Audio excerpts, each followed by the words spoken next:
மத்தேயு 16:19 சொல்கிறது, பரலோகத்தின் திறவுகோலை உனக்குத் தருவேன். மனுஷர் முன்பாக இயேசுவாகிய என்னை அறிக்கை பண்ணுகிறவன் எவனோ அவனை நானும் பரலோகத்தில் இருக்கிற என் பிதாவின் முன்பாக அறிக்கை பண்ணுவேன்.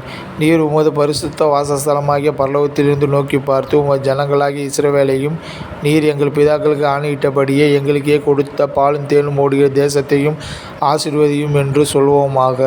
பரலோகத்தில் உம்மை அல்லாமல் எனக்கு யார் உண்டு? பூலோகத்தில் உம்மை தவிர எனக்கு வேறே விருப்பமில்லை. பரலோகத்தின் தேவனை துதியுங்கள், அவர் கிருபை என்றும் உள்ளது.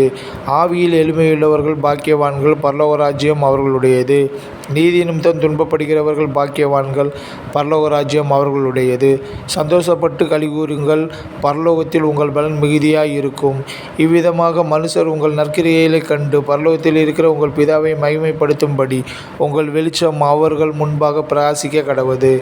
ஆகையால் பரலோகத்தில் இருக்கிற உங்கள் பிதா பூர்ண சற்குணராய் இருக்கிறது போல நீங்களும் பூர்ண சற்குணராய் இருங்கள். பரலோகத்தின் தேவனுக்கே மகிமை உண்டாவதாக. ஆமேன்.